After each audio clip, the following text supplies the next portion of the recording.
My name is Julia Slanina. I'm the founder and CEO of Treehouse, and today we are presenting Building a Community Feel in Your Practice or in My Practice. Our guests this evening are Christine and Erin from Rooted Family Wellness Center, located in Ottawa, Ontario, and we're very excited to have them join us this evening. The purpose of this provider education series is to not only help and support practitioners that currently use the Treehouse system, but also folks who are in this space that are building their business and trying to grow their practices. So we're very keen to help and support these providers and practitioners and their practices, whether they're at the new stage or at the growth stage.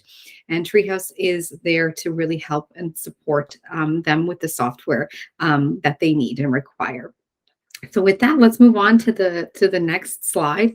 Christine and Erin, they lead a practice here in the Ottawa Valley, but I'm going to turn it over to them to introduce themselves, introduce the amazing work that they do, and then we'll get going into the agenda for this evening.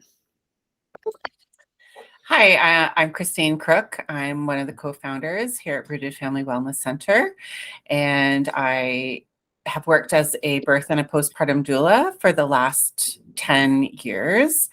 And as the pandemic hit and things really had to shift, Rooted Family Wellness was born out of a common goal for Erin and I to build a one-stop shop place for families to visit in all different stages and journeys of their life. We are a family wellness center, so all ages are welcome, but with a big focus on the perinatal period. Hi, and I'm Erin Kasunga. Today we sit on the unceded territory of the traditional Anishinaabe and Algonquin people. So we're coming to you from, as mentioned, in Canada, Ontario. So yeah, like Christine mentioned, she's been a doula. We met as doulas. So I've been a birth and postpartum doula for about 6 years. And we discovered we had this similar passion that we'll get into for sure about what our center is and what makes it so amazing. And I have 2 boys as well, so definitely have personal experience, giving birth and raising them as well. Thank you so much for introducing your practice. So today's topic is about building a community feel within the practice, and Erin and Christine have done this very successfully over the last year since they launched their clinic here in the Ottawa area. So we're going to start tonight's agenda about that mission, about building a community. We're going to talk about how it takes a team to do that, community collaborations and partnerships, and using the community to leverage each other, how they enhance client care, and then what does their community programming look like. So thank you for having us too, Julia. This is really fun to be able to join and collaborate with you because we know the awesome work you do as well. And I think we're all have the same goal in mind, is to support each other in this journey and supporting families as well in their health journeys. So thank you so much for having us too. And we're excited to connect with those who are on the call and after as well. But we do have a unique model, and we know that for sure. So basically our center is divided into 2, and we call it like a yin yang a little bit, because one side is the practitioner side, is our wellness side, is we kind of say it's like the personal wellness journey side.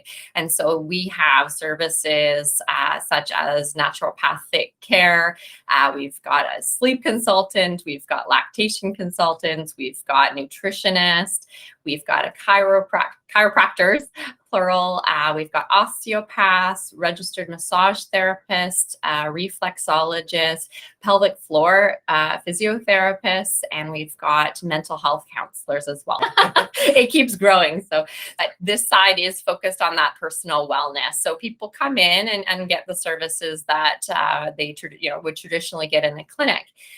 But then on the other side, and which was very intentional for us, was to also create this this community space. So literally we're divided in two, but connected through the front doors kind of. And it's our community space. So we are offering programs that we'll talk about in a little bit, but we're offering free drop-ins. We rent out the space as well to like-minded organizations and groups as well. We've even had some first birthday parties in here. So really also trying to be that space that families come to for all sorts of reasons. And so, while folks are seeking out this personal wellness journey, community, we know is a big part of that, at least for us and what we think, especially our clientele in the perinatal community are looking for as well. So we want them to kind of, if they're coming in for a service, and then we do have this window that connects the two, so they can peek their head over and are like, what's going on over there? And so we hope that there's a little intrigue as well in terms of even just the design of our space too is very, very intentional that way. Interesting how it just can absolutely evolve, and then just how your clients engage with you just really transforms the way that you're providing the care and support and access to care. So that's really, really interesting. But at the same time, you still had that mission about creating that community feel when you started off. Yeah, so we have been very lucky over the last year to build a really incredible team. We are now a team of 23 practitioners and instructors. So it was really important for us to build community within the team, within the center. So we do have a big supportive and open communication way within our center, so that there can be an interreferral within the center. So people who are maybe seeing one of our registered massage therapists will then maybe some of the other things that, come up during that. Then she's like, oh, did you know we had mental health? Because when you do see a practitioner of some sort, those things do come out. So we also, with our team, have quarterly team meetings so that we can gather in one space and learn from each other and learn the different modalities. And then once a month, we do a social gathering as well. So usually the third Thursday of each month, we will arrange to do something in the community where all the team is invited to participate. And maybe I'm just going to ask a question here. I know the Q&A is kind of at the tail end, but did you always, I know the team is large now, you have 23, but when you just started off, surely you weren't 23. So how did you build that? And how did you start to engage with your team? And how were those early days when it was just, me, myself, and I? It was a little more sparse in the beginning. The team obviously started much smaller, but right from the start, we had those quarterly team meetings. We also call on them to help us grow. We ask for their feedback. We ask for their participation because we always said we don't want to be your boss, quote unquote. We want to give you the space to facilitate your craft. This is your wellness center as well as anybody else's. So it was more trying during the pandemic to build the team, but we also knew that opening a new center, we had to take it slow and incorporate not a huge team all at once, because we knew we had to get the word out in the community of our existence. But right from the start, we did have those quarterly meetings. And then, of course, right from the start, and I think this is different from other clinics we've heard, Erin and I have been on site every single day we've been open. Either both of us. In the beginning, we were really eager beavers and we were both here around the clock. And then soon you discover that there's two of us and we should just divide and conquer. But we were always here and always checking in with the team and always asking for feedback and their participation and helping us build this. And then as popularity grew and we got busier, we just started the onboarding process of more and more team members. And I think also we attracted our ideal practitioners too, just because of the mission. People felt drawn to us. They were like very curious, like, okay, so wait, what? Like, I really love working with pregnant people, or I love babies, or I love the idea of having classes and stuff under one roof. So I feel like we attracted a little bit too of folks who really had that same mission that we did as well, who are looking to go beyond just the walls of their treatment rooms and wanted to also start to build this broader community. So I think we were lucky. A bit of it's a luck and a bit of it's like strategic in terms of our messaging around the community piece for sure. Absolutely. Thank you for sharing about kind of how that evolved. I think it's really a good reminder for anyone who's listening today or on another day about how you start. And, people always just look at that success that you are today, but it took a lot of blood, sweat, and tears to get to that success. So thank you for being honest about that. Let's move on to talking about community collaborations and partnerships. And this is so key. And I feel like any clinic owner should and could be doing this, or any practitioner in the field. And as I know, as a new doula, and I know Christine did the same, like when we first started our careers, that was super important, was just getting out there, going to things, inviting yourself places. And so I think we had the same mentality with growing Rooted Family as well. We knew that we are not in a silo. Like our center isn't the only wonderful thing offering wonderful services that are very similar, if not the same as ours. So we knew from the get-go that building relationships with other lactation consultants or physiotherapists and midwives and doctors and nurses in the field, even dentists, we collaborate now with a lot of dentists just because of a lot of the issues for babies in particular. So yeah, we just keep broadening. Who else can we connect with in the community that's doing really great work? That could be also a source of cross referral and learning for our practitioners too. We often can, we ask a dentist a question, what about this or that? So being able to use them as a resource as well has been really valuable for us. Other things, so you'll see like groups that we collaborate with are Mummy Connections. So we knew we also, as soon as we kind of had the idea and the space, we called up the leader of Mummy Connections, and we're like, how can we have you in our space? Because we really love what they're about too. They're about building community as well. We also reached out to National Capital First Aid, who offer first aid for parents and grandparents. So just these groups that had a very similar goal in mind or education model in mind that we really loved working with. And we're also kind of watching for other community events or groups doing really neat things. So, and more of like a charitable arm. So we kind of, again, poked ourselves into period packs. We're like, how awesome are they? Like, this is a perfect demographic for our perfect organization for our demographic. We have a lot of people who are like, well, I'm pregnant, so I don't need all these supplies. So we just felt like that was a really great match, and we've been a drop-off location for them. We've worked with currently right now we're raising donations for Cornerstone Women's Housing Shelter. So just kind of finding ways to give back to community as well, both in terms of the other businesses, but as well as local charitable organizations in the city. We've also worked with local artists. We've tried to make sure we can, as much as possible, hire local businesses for various pieces of the center, and like collaborations like markets or giveaways and that kind of thing, working in collaboration with others as well. So we feel this piece has been really amazing for us. We love being out in the community and connecting with other like-minded folks too. Because not only is it then a collaboration, but it's a networking opportunity, right? So we know that linking with like-minded organizations, even like your guy, like with Treehouse, Mummy Connections is then going to talk about Rooted Family because that's a meeting place. So it's just about that networking piece and doing as much within the community to keep those connections going so that we can create an even bigger community. Mm-hmm. And I think, from what I'm listening and how you decided to do this community collaboration, you're really not only networking, but you're exposing yourself to get that greater visibility. Even just being part of, for example, the Treehouse directory, it allows you to have that visibility across Canada. We're growing our network across Canada. And so I think with all of these that you've shared, whether it's a nonprofit or somebody that you're supporting in your community, or others like Mommy Connections or the first aid folks, you're really just growing your visibility. That's right. Yeah.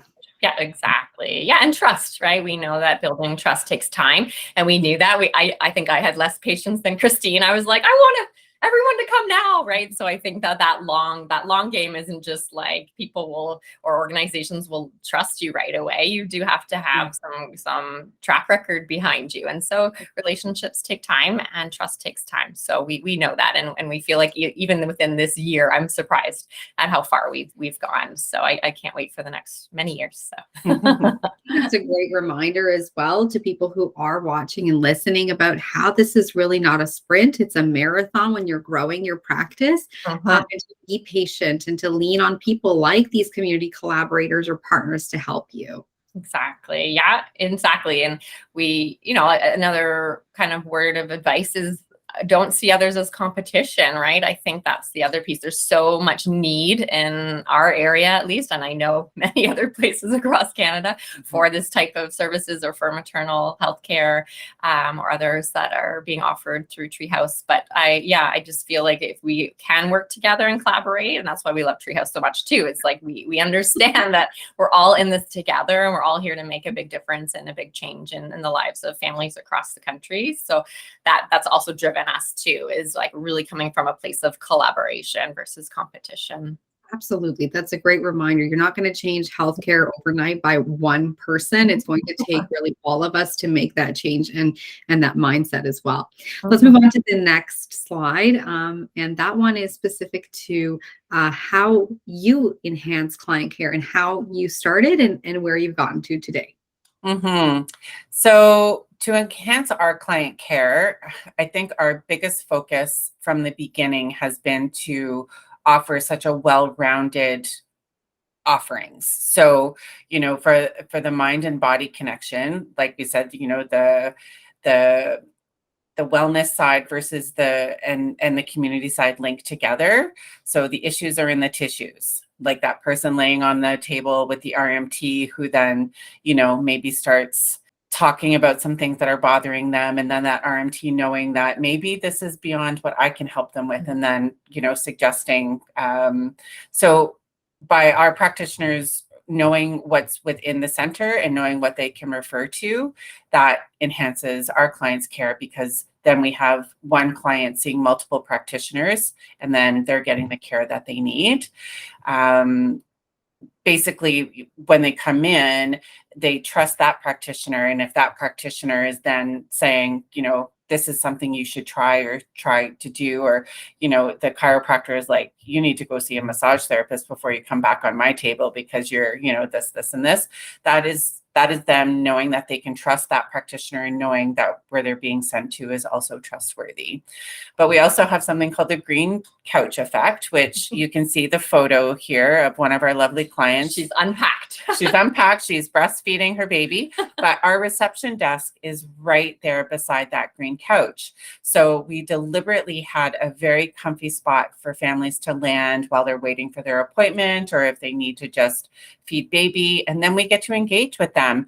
And then through that conversation, just right there at the front, obviously, if we take privacy into consideration if other people are around, but it usually just ends up like, did you know we had, mommy and baby yoga? Were you looking for something else? So that green couch effect gives us a chance to really get to know our clients better, and then have conversations that might not have been on the agenda for that day, but then, they really, really pop up.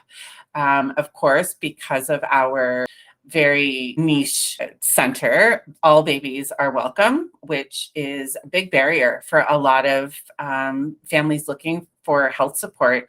They all think that they need to find childcare, but Erin and I have our own baby wraps. If parents are willing to leave their baby with us for their appointment, if babies aren't going to sleep or, left in the car seat, and we can work away and rock a car seat with our foot. I just got an Instagram message. Actually, the message was, do you cuddle babies while moms get massages? So I responded, well, yes, we do. And then she wrote back, she's like, oh, good. Like the baby won't take a bottle and I'm having a hard time getting out of the house. So yeah. So really how much more can we enhance care to say that you can come and have your appointment and have us look after your baby for you? Of course, it's within reason. We're usually just one of us up there, and arms are only so big, and we don't do toddlers at the front desk. That's a little too They're hard. more chaotic. Yeah, but then of course we are 2 SLGBTQ plus inclusive as well. Mm-hmm. Well, that's great. And I think, you're learning as you're going, which is also fantastic. And you're making changes based on feedback, but also just kind of the nature of the clients that you serve. So I think it's just a good reminder for individuals that it will evolve and it's not going to be the same thing from day one. Let's move on to the next slide as well. So community programming, this kind of brings us to the tail end of our talk, but let's talk about what that means for you as a practice. Mm-hmm.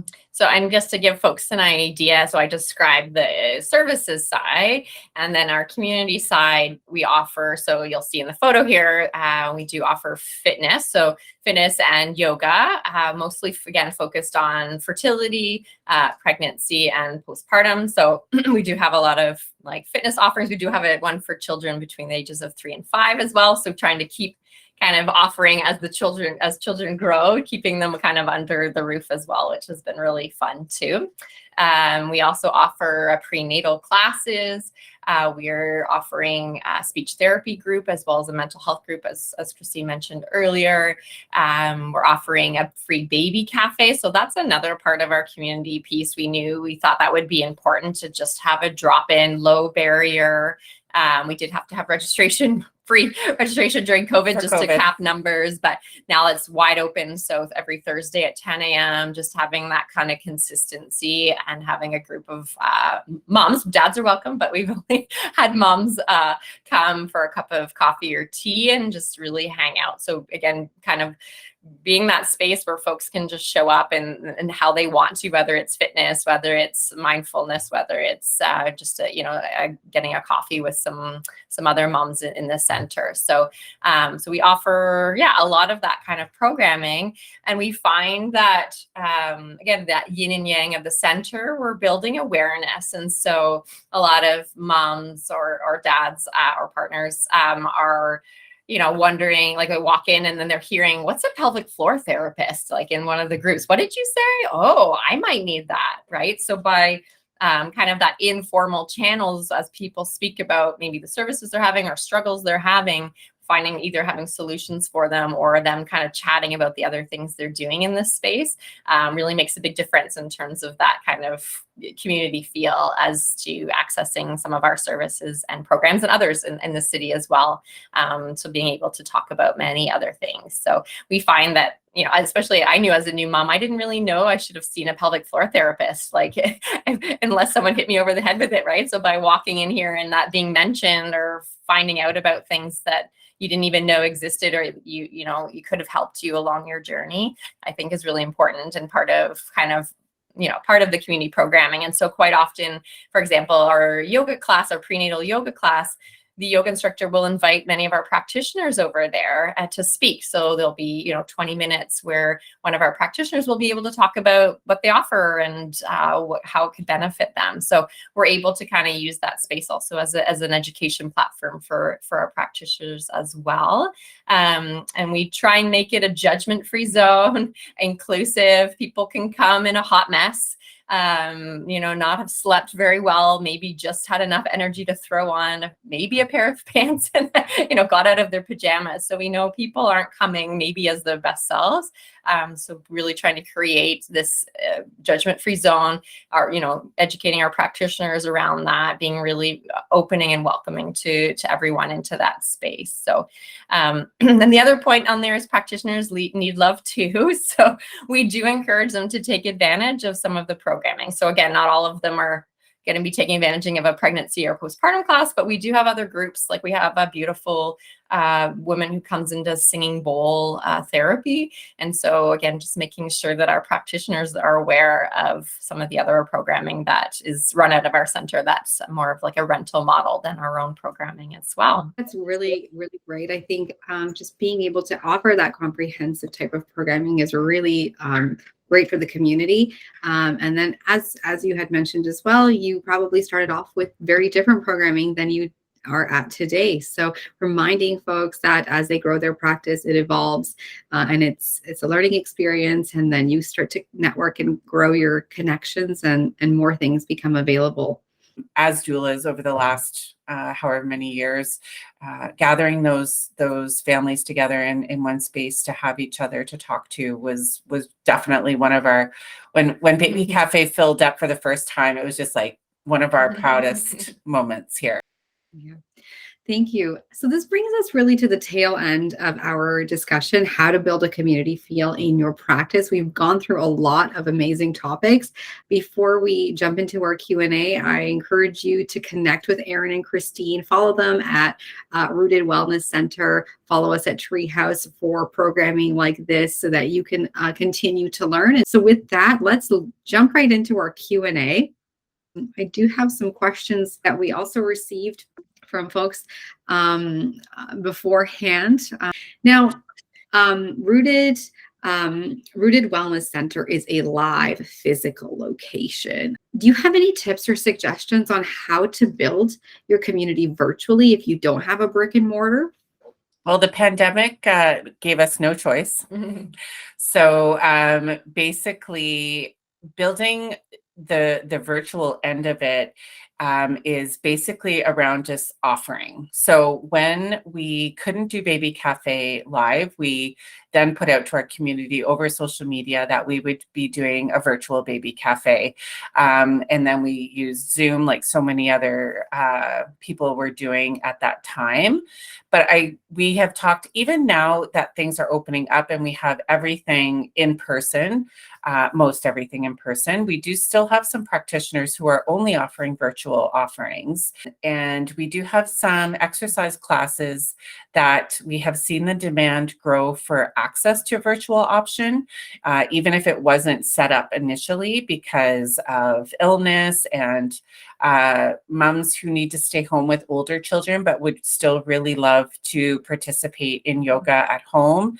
So we are keeping the community inclusive by just making it an option. So just making sure that you have the technology to be able to do it, and then make sure that you just let your community and participants know that it's an option. Yeah, that's great. Great tips. You mentioned that you offer a lot of support for everyone in the community. You're a very diverse and inclusive center. How do you incorporate different languages and cultures into your community?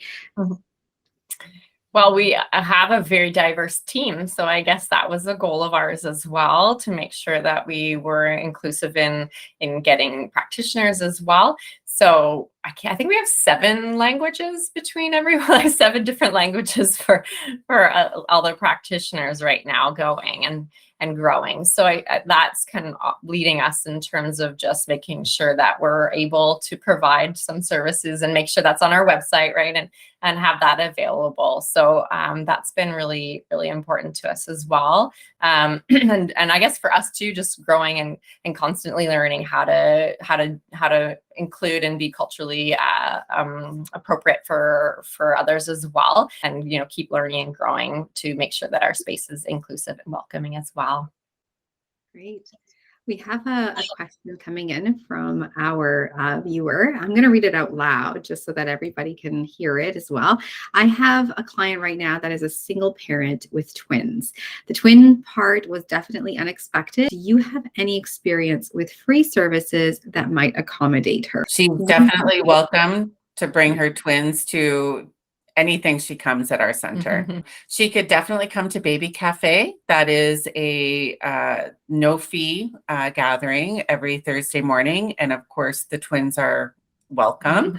And she will get oohed and awed over for making it out of the house with 2 babies. And it is definitely something in our 3-year plan to have a fund that will help families that do have barrier to costs. So that is something in our 3 to 5 year plan, once we get well and established, that we can give back to the community either on sliding scale or free services, but making sure that the practitioners are still compensated. Tell me, how did you first begin promoting your programs? Where did you get started, and how did you go about doing that? Well, we have found that by, like I think I mentioned before, by offering some of the free ones just to give folks again a taste and a try helps a lot. So we did a lot of that at the beginning. So again, this was December of 2021, so we were allowed, and then things shut down quite quickly after that. But we have found that when we offer a little bit of a taste, to get folks interested or to kind of get past that, I don't know them, or I don't know if this would be right for me.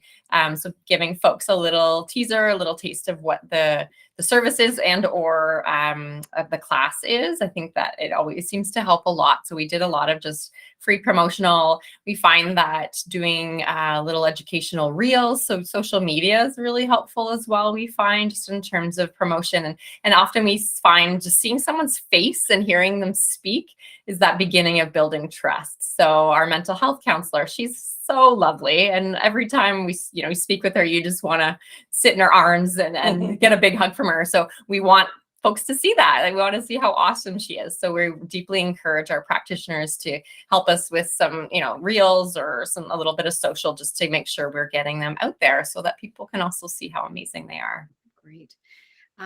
Christine and Erin, what are those main takeaways for anybody listening tonight to start building your community? What would you tell anybody that's really starting out that look like for them?